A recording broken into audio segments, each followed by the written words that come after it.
It's a great honor for me to be participating tonight in this event. It's an extraordinary event to be celebrating one of the intellectual giants of our civilization.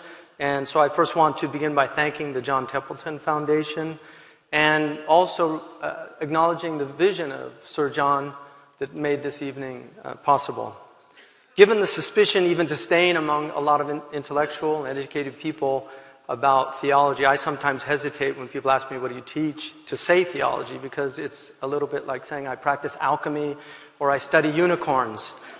And so I'd like to just give you a little story that a friend of mine, Guy Eaton, an author from England, told me and insists that it's a true story. He had a friend who was a theologian and an avid British gardener, and he had a new neighbor move in, and he was gardening. And so the neighbor came out, introduced himself, and said, what do you do? He said, I'm a theologian. To which the neighbor replied, I'm an atheist. And so at that point, the theologian asked him, have you read St. Augustine? No. Have you read St. Thomas Aquinas on God? No. What about Meister Eckhart or Julian of Norwich? No. Perhaps you've read some of the Eastern philosophers, Maimonides or Averroes or Avicenna, maybe Ghazali, Razes? No. Haven't read them either. What about some of the moderns, Plantinga or Kraft or maybe William Craig?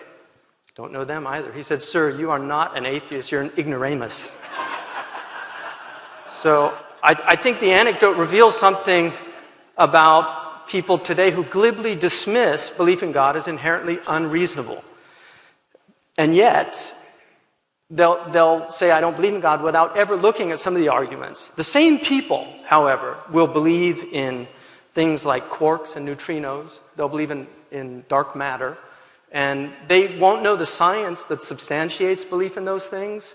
They simply trust the scientists that believe in such phenomena that we can't see. We have theologians also that have their arguments for believing in the things that they don't see.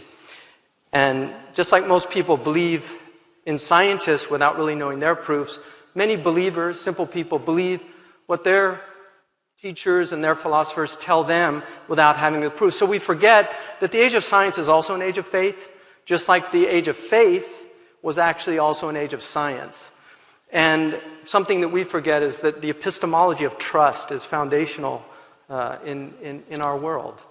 In the classical period of Muslim scholasticism, most theologians actually argued that belief had to be grounded in reason. And for this reason, even young adolescent students were taught the Kalam cosmological argument for the existence of God, which is in our creeds, because they didn't want this circular reasoning. And so for most people, what we call the age of faith, right, is actually an age of reason. Theologians of the age of faith considered their works pursuits of science. They grounded their arguments in logic and argued not for evidence beyond reasonable doubt, but for the preponderance of evidence. And we forget that this is what we use in our civil courts to determine the validity of an argument, the preponderance of evidence. But atheists demand the standard of criminal courts, as if God is a criminal on trial. They want beyond a reasonable doubt, which would, of course, eliminate the element of faith, which is so essential to theistic belief.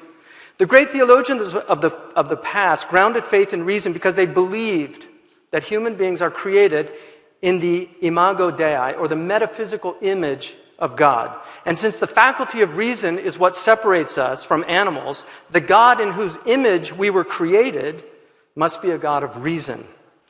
And let's not forget also that many of the great theologians of the past were also working scientists of their time and accomplished mathematicians. Almost all of them were first-rate logicians committed to reason. Avicenna, who in the West is known for medicine, in the East was known for his metaphysics, his theology, and his logic. And so the great philosophers and theologians up until Kant sincerely believed that belief was logical and arguable, and metaphysics, or what we call first philosophy, captivated the best and brightest minds of the time. Our species has an insatiable desire to know. This is evident in children who always ask why. And that is the great philosophical question, why? So children are natural philosophers. The metaphysical question is, why is there something as opposed to nothing? And while most children have that innate wonder and quest for knowledge, drilled out of them by what we call schooling. Some retain it throughout their adult life, and I think Dr. Alvin Plantinga is such a one. Philosophers to whom the world never grows old, and children to whom the world is so new, live in wonder. Tonight we celebrate a theologian, even as we know that designation for so many feels quaint at best. But thoughts about God will continue to haunt our species, or at least about the sacred.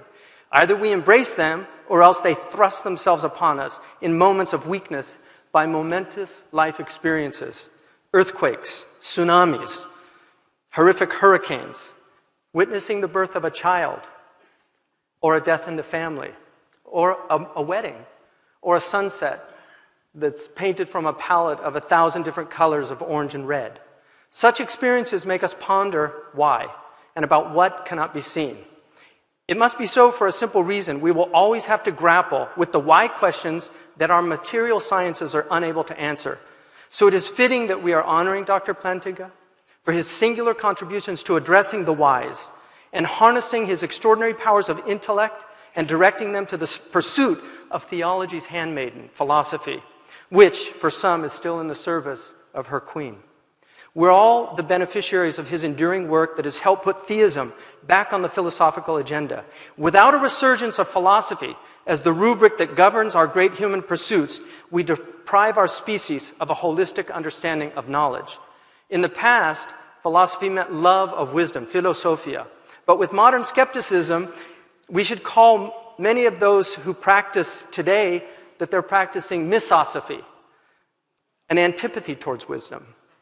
Philosophy traditionally embraced all knowledge, divided neatly into speculative, moral, and natural branches. Speculative included theology, metaphysics.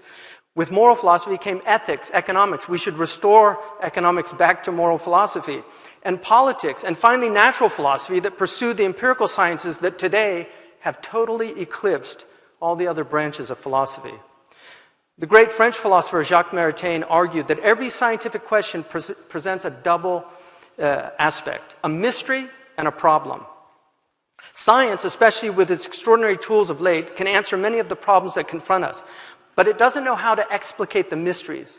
Science excels in explaining how a thing works, and it has done much to make our lives amazingly livable. But in its crevices lurks a dark side that envelops us in a Faustian bargain. And while the other branches of philosophy can temper the negative aspects of our material sciences fail to enhance the other branches in grappling with the why questions. And the whys are arguably more important than the hows. Why are our minds so perfectly adapted to understanding the universe with all its intelligible mysteries? As Maritain said, mystery is not the implacable adversary of understanding. Rather, mystery is precisely what compels us to understand. And the men and women of understanding must be honored. And not simply those who mine the fields of natural philosophy, of science, but also metaphysicians and philosophers and theologians, the poets. All civilizations have three main classes of individuals. Those who do, I'm going to Aristotle now, those who do, those who make, and those who know. Enabling some of them who know to see beyond this mundane realm, the visionaries. Men and women of action and industry abound, but men and women of knowledge less so. And the visionaries among them even rarer, the poets and the prophets who propel our species forward. All three strands are essential to civilization, but modern culture tends to honor the doers and the makers, and too often depreciates the men and women of knowledge, especially the visionaries. Dr. Alvin Plantinga represents at least two of the strands of this rope that elevates and edifies our collective humanity. Richard Livingston argued that in every age, the strongest force of these three strands fills the common eye and distorts the common judgment. In the past, religion was very often guilty of this, not giving science its proper due. Currently, science is the offender, who, like Bottom the Weaver, wants to play all the parts. We now have scientists pontificating about God, or more precisely about why he is an illusion. If we're to restore balance in our societies and foster healing, we must respect and revere the industrial, the political, but also the intellectual and spiritual. Each is necessary for our societies to flourish.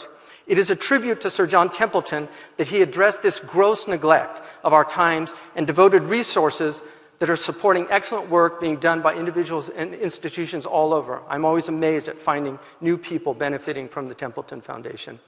I want to conclude by offering something that's part of the Islamic tradition. When we honor a great man, we have to have a poem.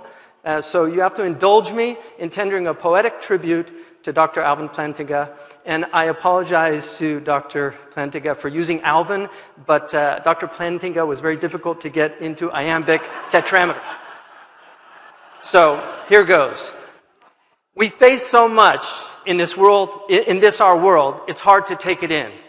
In reality, the truth be told, we only face our sin. A battle rages in our souls, and each must play his part. Some will use the head to fight, while others use their heart. The belligerence in every soul will end when we find peace, but fight we must with heart and head for this plague to ever cease. The heart, the head, so must we choose. Might there be another way? In Alvin's books, it's clear to see that both are on display. On every page he rules the day and does so with such ease, but a stumbling block for lesser minds is that daunting Plantiganese. May God bless this heart-filled, heady man. May his pen overcome their sword. May his truth live on in the books he wrote in defense of a guiltless Lord. And for those who deem his thought unsound or that his beliefs are odd, they'll have to wait till Judgment Day to have it explained by God.